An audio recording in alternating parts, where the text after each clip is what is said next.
Have you ever wondered why the 1966 Shelby Cobra 427 could accelerate faster than a Ferrari, but cost half the price? What if I told you this American muscle legend was actually built with British bones, and its most famous feature was added by accident during a late-night fabrication session? The Cobra 427 wasn't just fast, it was dangerously powerful, banned from racing, and almost killed Carroll Shelby's reputation before it made him a legend. Today, we're counting down 20 weird facts about the 1966 Shelby Cobra 427 that will completely change how you see this sidewinder of the street. From fabrication secrets to surprising European connections, these revelations might just blow your mind. So buckle up, hit that like button if you love American muscle cars, and let's dive into the snake pit of automotive secrets. Number 20. The accidental side pipes. I know you're in love, got me up the Mac with the extension, and me up the money for your extensions, got me. Those iconic side exhaust pipes weren't part of the original design. They were a last-minute solution to a serious problem. Carroll Shelby's team discovered the massive 427 cubic inch engine generated so much heat that traditional under-chassis exhaust routing melted wiring harnesses and boiled brake fluid. Engineer Phil Remington spent 3 days testing different configurations before giving up on conventional solutions. At 2 in the morning, frustrated and exhausted, he grabbed some straight pipes and literally bolted them to the side of the car just to get it running for the next day's test. The solution worked perfectly. Hot gases vented away from sensitive components and the car ran cooler than ever. But here's the weird part. Shelby hated the look initially. He thought it looked unfinished, like someone forgot to complete the exhaust system. His team convinced him to test drive it first. One lap around the track changed his mind. The sound was intoxicating, a raw, angry bark that announced the Cobra's presence from blocks away. That accidental solution became the Cobra's signature feature. Number 19. The British body secret.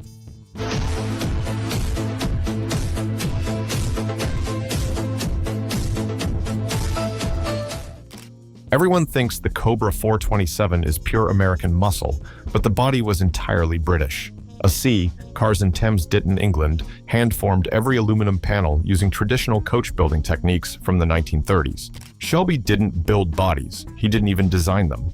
He simply stuffed American V8 power into British AC Ace roadster bodies. The aluminum panels were hammer-formed over wooden bucks by craftsmen who learned their trade building pre-war luxury cars. Each body took 6 weeks to complete, with panels carefully shaped, fitted, and welded by hand. The process was absurdly expensive and completely impractical for mass production. AC could only build about 8 bodies per month, which drove Shelby crazy. He wanted hundreds. They could barely deliver dozens. The British craftsmen refused to rush their work. They'd been building cars since 1901 and weren't about to compromise quality for some impatient American. This created constant tension. Shelby would order 50 cars. AC would promise delivery in 6 months. 9 months later, he'd received 32. The limited production wasn't marketing genius. It was British stubbornness meeting American impatience and inadvertently creating scarcity that made these cars legendary. Number 18. The tire-destroying torque. The Cobra 427 produced so much torque, it literally destroyed tires in seconds. The massive engine generated 480 pound-feet of torque, but the real number was probably higher. Shelby never published accurate figures because they were frankly terrifying. First gear acceleration could shred rear tires before you hit 15 miles per hour. Early test drivers discovered this the hard way. Goodyear developed special racing tires specifically for the Cobra, but even those lasted only a few hundred miles under hard driving. The problem wasn't tire quality, it was physics. The Cobra weighed just 2,300 pounds, and all that torque hit 2 narrow contact patches. Something had to give, and it was always the rubber. Shelby's team experimented with different gear ratios, limited slip differentials, and suspension geometries. Nothing really solved the problem. They just accepted that Cobra owners would buy tires constantly. Tire shops near popular Cobra hangouts kept stacks of replacements ready. Some owners went through a set of rear tires every month. Goodyear loved it. Their racing tire division basically existed because of Cobra owners' insatiable appetite for fresh rubber. The tire shredding capability became a weird badge of honor among owners. Number 17. The frame came from a tractor company. The Cobra's legendary chassis wasn't designed by racing engineers or automotive specialists. It came from Carrozzeria Grandsport, an Italian company that primarily built agricultural equipment and industrial machinery. Carroll Shelby needed a stronger frame than the original AC Ace design, which was basically a ladder frame from the 1950s. He contacted several racing fabricators, but their quotes were astronomical. Someone mentioned Grandsport, who'd recently started experimenting with tubular racing frames. The Italian engineers had never built a sports car frame before, but they understood stress loads from building tractor frames and industrial lifting equipment. They designed a 4-inch diameter tubular steel frame that was simultaneously lighter and stronger than anything American fabricators proposed. The weird part? They designed it in metric measurements, which drove Shelby's American mechanics crazy. Every measurement had to be converted. Bolt holes didn't line up with standard American hardware. The team spent weeks creating conversion charts and sourcing metric fasteners, but the frame was brilliant, distributing the massive engine's stress perfectly. That tractor company's agricultural engineering accidentally created one of history's greatest sports car chassis. Number 16. The steering wheel was from a transit bus. That beautiful wood-rimmed steering wheel didn't come from a luxury sports car parts bin. It was lifted directly from a Ford Transit bus, the commercial vehicle used throughout Europe for deliveries. Shelby's team needed a larger diameter wheel to give drivers more leverage against the unassisted steering. Sports car wheels were too small and didn't provide enough mechanical advantage. Someone noticed transit buses used large wooden wheels for the same reason, heavy vehicles without power steering. They ordered a dozen wheels from Ford's commercial division and installed them in Cobras. The wood was cheaper laminated beech, not expensive walnut or mahogany. Shelby had them refinished to look premium, but underneath, pure commercial-grade bus parts. European customers loved the irony once they figured it out. Here was America's ultimate performance car, using the same steering wheel as vehicles delivering bread and milk. The transit wheel became another accidental signature feature. Its larger diameter and thick wood rim provided perfect grip during hard cornering. Aftermarket companies still reproduce exact copies today, never mentioning the humble bus origins. Sometimes, the best performance parts come from the most unexpected sources. Number 15. The paint was actually truck bed liner. That gorgeous metallic finish on many original Cobras wasn't automotive paint at all. It was industrial-grade truck bed coating applied with rollers, not spray guns. Shelby American faced a constant problem with traditional paint. The aluminum body panels expanded and contracted with temperature changes, causing paint to crack and peel. Traditional automotive lacquers couldn't flex enough. Phil Remington experimented with various coatings before discovering a rubberized truck bed liner developed by a California company for commercial vehicles.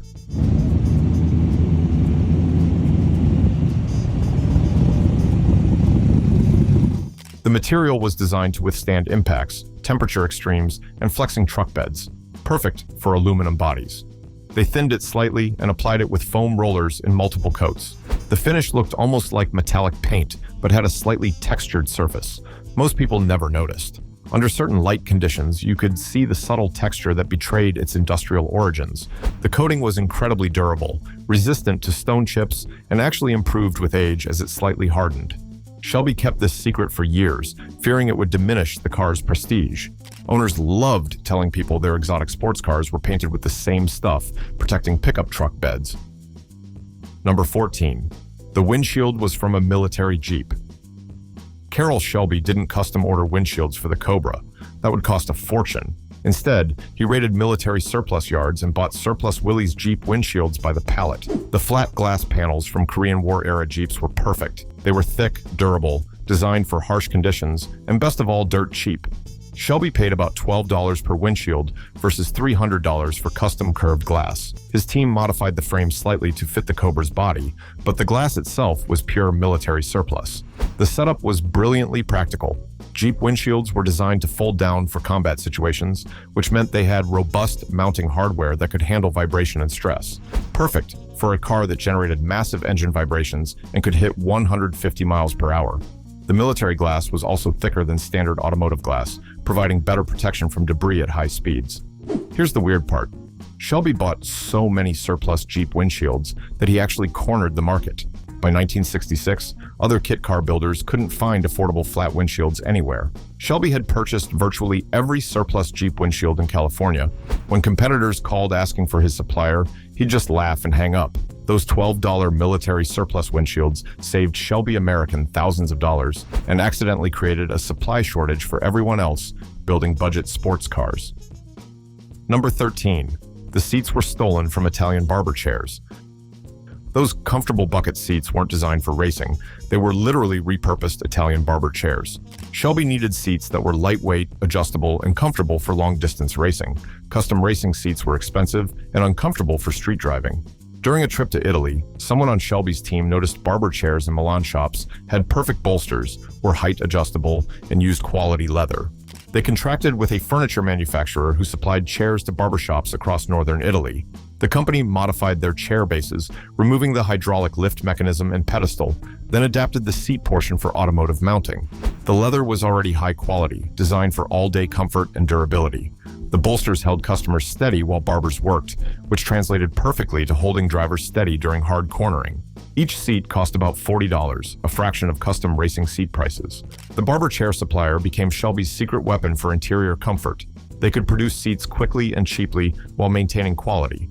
Other teams wondered how Shelby offered such comfortable interiors at competitive prices. The answer sat in Italian barbershops across Milan, giving haircuts and shaves while their automotive cousins conquered racetracks. Those seats became so popular that the furniture company eventually stopped making barber chairs and focused entirely on automotive seating, all thanks to Carroll Shelby's creative sourcing. Number 12. The dashboard was carved from a single oak tree. Every Cobra 427 dashboard started as a chunk of solid oak from a 200-year-old tree in Northern California. Shelby discovered a lumber mill near Sacramento that specialized in salvaging old-growth trees from demolished Victorian houses. The wood was incredibly dense, properly aged, and virtually impossible to crack or warp. A craftsman named Walter Bronson hand-carved each dashboard using traditional woodworking techniques from the 19th century. He'd rough-cut the shape on a bandsaw, then spend 2 days carving and sanding to final dimensions. The wood grain had to flow correctly, instruments had to sit perfectly flush, and the finish had to withstand California heat and humidity. Bronson could complete exactly 3 dashboards per week, working alone in a shop behind the lumber mill. This created massive production bottlenecks. Shelby would have 40 cars waiting for dashboards while Bronson methodically carved away. The wood came from that single oak tree, cut down during the renovation of a San Francisco mansion built in 1872. When the tree ran out in late 1967, Bronson had to source different wood, which never matched the original's character. Early Cobra dashboards share wood grain patterns from the same tree, making them forensically identifiable. Collectors can actually trace dashboard wood back to specific sections of that Victorian-era oak. Number 11. The fuel tank was a repurposed aircraft drop tank. Shelby couldn't find a fuel tank that fit the Cobra's unusual dimensions and met racing fuel capacity requirements. Traditional automotive tanks were too heavy or shaped wrong for the chassis layout. The solution came from a World War II aircraft salvage yard in Arizona. Someone discovered external fuel tanks from P-51 Mustang fighters had the perfect elongated shape and capacity. These aluminum drop tanks were designed for high-altitude flight, which meant they handled pressure differentials and temperature extremes beautifully. Shelby bought 100 of them for practically nothing. His fabrication team modified the mounting points, added automotive-style fuel pickups and sending units, and installed them in Cobras. The tanks were overbuilt for ground use, constructed from aircraft-grade aluminum that was lighter and stronger than automotive tanks. Each tank held 23 gallons, perfect for endurance racing. The weird part? The tanks still had military inspection stamps and serial numbers inside. Some even had kill markings painted on them from their combat service. Shelby's team cleaned them up, but left the military hardware intact. Mechanics servicing original Cobras still find aircraft inspection stamps dated 1944 inside fuel tanks. Those drop tanks were designed to be jettisoned over enemy territory, but instead found permanent homes in America's most legendary sports car. Number 10. The headlights were from French tractors. Those distinctive 7-inch headlights didn't come from automotive suppliers. They were manufactured by CBA, a French company specializing in agricultural and industrial lighting. Shelby needed powerful lights for endurance racing, but automotive headlights were expensive and regulations restricted their output. Someone discovered French tractor lights had no such restrictions and generated massive amounts of light. CBA manufactured lights for Renault tractors working French vineyards at night. These lights were designed to illuminate entire fields, far more powerful than anything legally allowed on American roads. The housings were simple, bulletproof, and weatherproof for agricultural use. Shelby ordered pallets of them directly from France. paying about $8 per light versus $40 for automotive units. The lights were so powerful that California Highway Patrol regularly stopped Cobras for excessive lighting.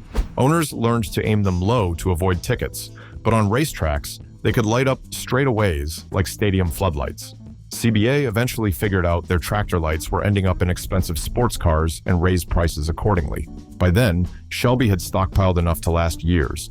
Those French vineyard tractor lights became another quirky piece of Cobra history, proving that sometimes farming equipment makes perfect racing components. Number 9. The brake calipers came from industrial forklifts. The massive brake calipers bolted to Cobra wheels weren't developed for racing. They came from Clark Material Handling Company, manufacturer of industrial forklifts and warehouse equipment. Shelby needed brakes powerful enough to stop 2,300 pounds, traveling at speeds over 150 miles per hour. Racing brake suppliers wanted thousands of dollars per corner. Someone noticed heavy-duty forklifts used massive disc brakes to stop quickly while carrying loads. Clark made calipers designed to stop 10,000-pound machines repeatedly without fading. They were overbuilt, simple, and cheap because they were industrial equipment, not specialized racing parts. Shelby's engineers adapted the 4-piston calipers to fit Cobra hubs. The calipers were so large they barely cleared inside 15-inch wheels. Stopping power was phenomenal. Early test drivers compared it to hitting a wall. The industrial brakes had so much leverage they could lock all 4 wheels instantly. This created new problems. Drivers had to relearn braking technique. Too much pedal pressure and you'd flat spot tires immediately. The forklift calipers required special brake pads that weren't available through automotive suppliers. Cobra owners had to order replacement pads from forklift dealers, often confusing parts counterstaff who couldn't understand why someone needed forklift brakes for a sports car. Number 8. The suspension springs were from railroad boxcars.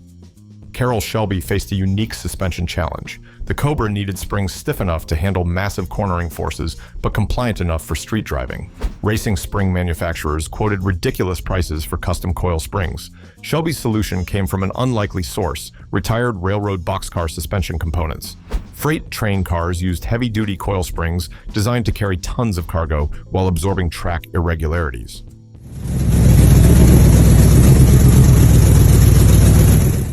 A metallurgist on Shelby's team discovered these springs used similar dimensions to what the Cobra needed, but were manufactured to much higher tolerances than automotive springs. Railroad springs had to survive millions of compression cycles carrying heavy loads. They were over-engineered for automotive use, which made them perfect. Shelby contacted railroad salvage yards and bought used boxcar springs by the truckload. His fabricators cut them to proper length, shot-peened the surfaces, and installed them in Cobras. The springs were so durable that many original examples still function perfectly today, 50 years later. Testing revealed the railroad springs actually handled heat better than expensive racing springs. The metallurgy developed for harsh railroad environments translated perfectly to racing conditions. Competitors wondered how Shelby achieved such consistent suspension performance. The answer rolled past on freight trains every day.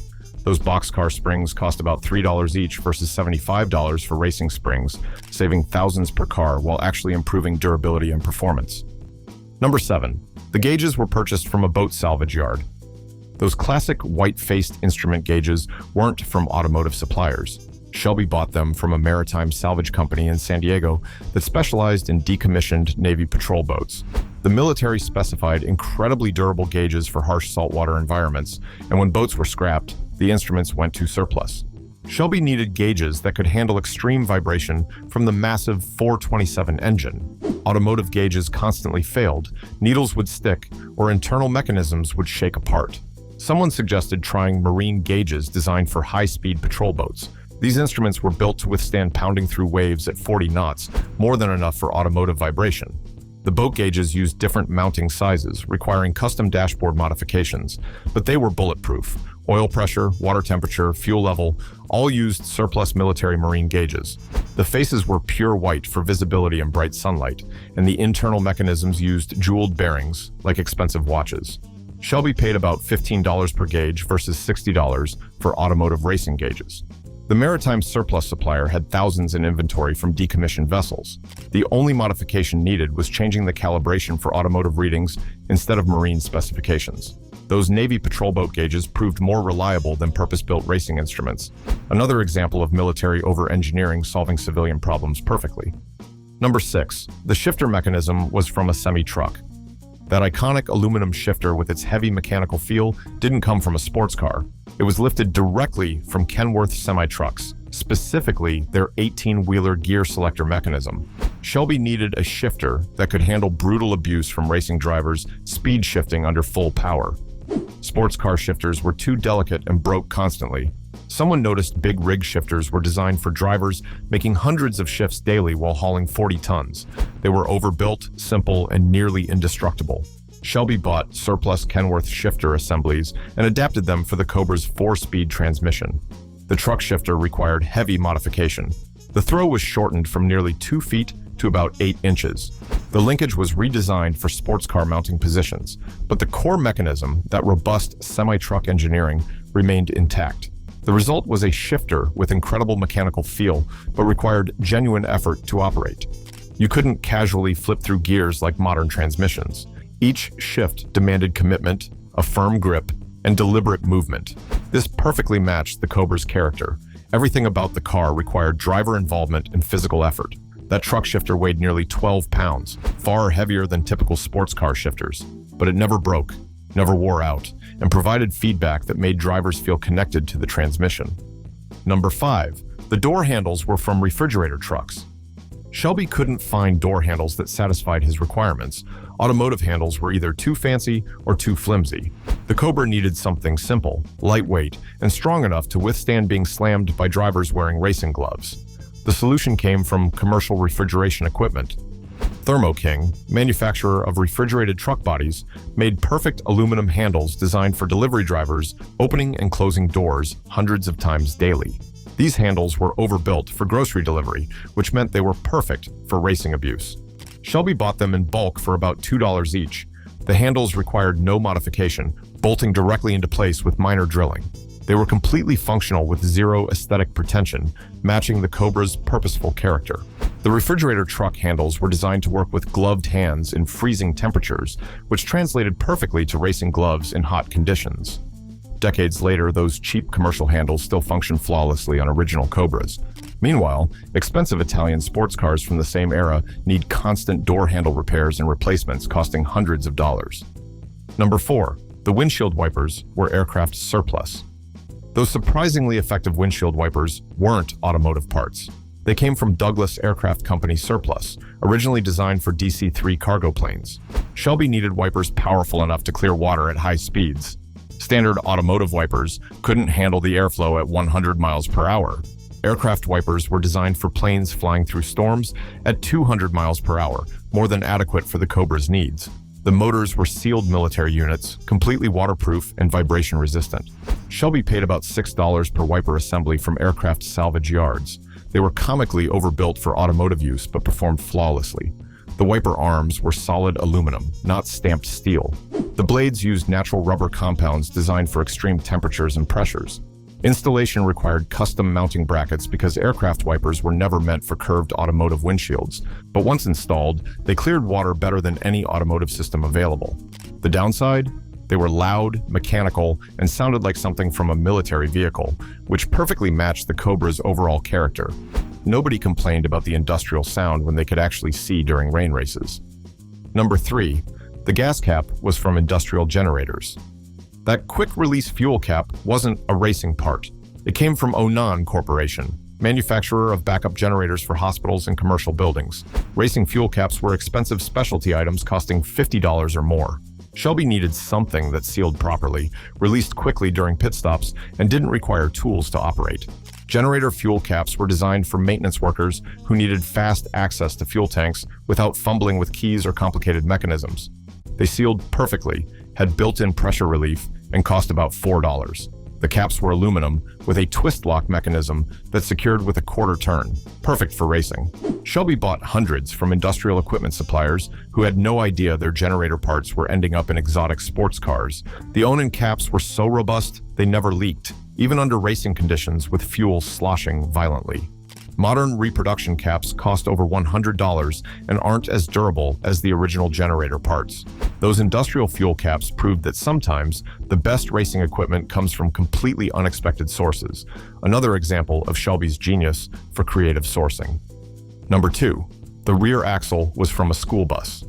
That bulletproof rear axle came from a Ford school bus, specifically the F series used throughout California. Shelby needed an axle strong enough to handle massive torque without exploding. Racing differentials cost thousands and broke regularly. School bus axles were designed to carry 40 children plus driver, starting and stopping hundreds of times daily for decades. They were over-engineered for automotive use, with massive gears and heavy-duty housing.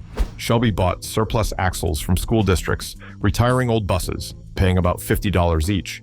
His fabricators narrowed them to fit the Cobra's track width and swapped in racing gears. The basic housing and differential remained pure school bus. Those Ford school bus axles proved indestructible, handling 480 pound-feet of torque without complaint. Cobras that destroyed engines and transmissions still had original bus axles functioning perfectly. Number 1. Carroll Shelby never actually drove one. Hard. Here's the biggest secret about the Cobra 427. Carroll Shelby, the man whose name defined the car, never actually drove one at racing speeds. His heart condition prevented him from experiencing the brutal acceleration and cornering forces. He'd had a heart transplant and doctors forbade high-speed driving. Shelby would drive Cobras around the parking lot, maybe up to 40 miles per hour, but never experienced what made them legendary. Test drivers and racers described the experience to him, and he built his empire on a car he could never truly enjoy. His drivers told him about the terrifying acceleration, the tire-shredding torque, the brakes that could lock all wheels instantly. Shelby just listened, visualized, and made decisions based on others' descriptions. He created America's ultimate performance car while physically unable to push it to its limits. That's the ultimate irony.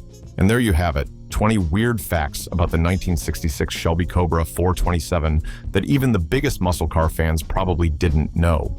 From military Jeep windshields to barber chair seats, from railroad boxcar springs to school bus axles, this legendary American sports car was built from the most unlikely components imaginable. Carroll Shelby proved that genius isn't about having unlimited budgets. It's about seeing potential where others see junk. Which of these facts surprised you the most? Did you know about the Italian tractor company frame or the French vineyard lights? Let us know in the comments below. And hey, if you enjoyed this deep dive into automotive history's most creative parts sourcing, make sure to like and subscribe. Hit that notification bell too, because we've got more classic car secrets coming your way. Until next time, keep the rubber side down and the throttle wide open. We'll see you in the next video.